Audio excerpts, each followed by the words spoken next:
Selamat pagi saudara-saudari yang dikasihi Kristus. Mari kita mengawali hari baru dengan mendengarkan firman Tuhan yang diambil dari Injil Lukas pasal 12 ayat 13 sampai dengan 21. Tuhan bersamamu. Inilah Injil suci menurut Santo Lukas.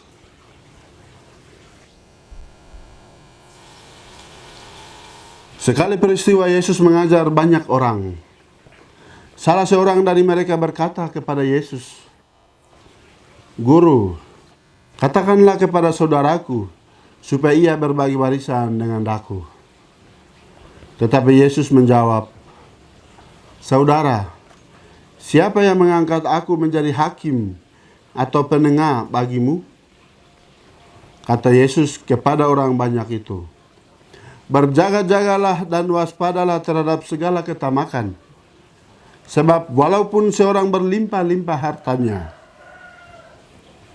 hidupnya tidak tergantung dari kekayaannya itu." Kemudian ia menceritakan kepada mereka perumpamaan berikut. Ada seorang kaya, tanahnya berlimpah-limpah hasilnya. Ia bertanya dalam hatinya, "Apakah yang harus kuperbuat? Sebab aku tidak punya tempat untuk menyimpan segala hasil tanahku." Lalu katanya, "Inilah yang akan kuperbuat. Aku akan merombak lumbung-lumbungku, lalu mendirikan yang lebih besar, dan aku akan menyimpan di dalamnya segala gandum serta barang-barangku. Sesudah itu aku akan berkata kepada jiwaku, 'Jiwaku, ada padamu banyak barang, tertimbun untuk bertahun-tahun lamanya. Beristirahatlah, makanlah, minumlah, dan bersenang-senanglah.' Tetapi Allah bersabda kepadanya, 'Hai orang bodoh, pada malam ini juga jiwamu akan diambil daripadamu. Bagi siapakah nanti apa yang telah kau sediakan itu?' Demikianlah jadinya dengan orang yang menimbun harta bagi dirinya sendiri, tetapi ia tidak kaya di hadapan Allah." Demikianlah sabda Tuhan. Saudara-saudari yang dikasihi Kristus, tema yang akan kita renungkan pada hari ini, tujuan hidup. Hari ini perayaan wajib Santo Ignatius dari Antioquia, uskup dan martir. Dalam Injil, Yesus memberikan sebuah cerita yang sangat indah dan menarik tentang orang kaya yang bodoh. Dalam pandangan Tuhan Yesus, kebodohan si kaya itu terletak pada keegoisannya dalam menggunakan dan mengelola harta.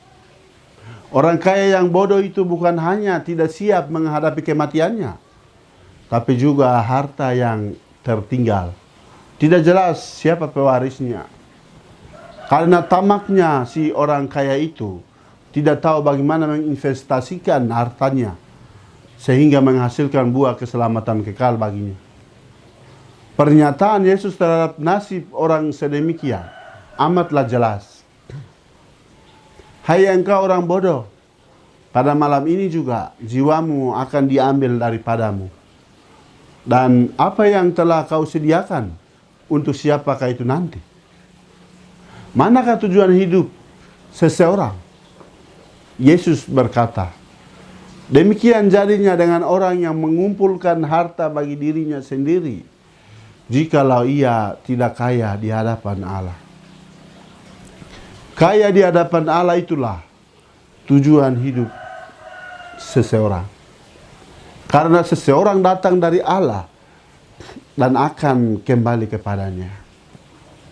Kehidupannya di dunia ini haruslah mencerminkan ziarah menuju Allah.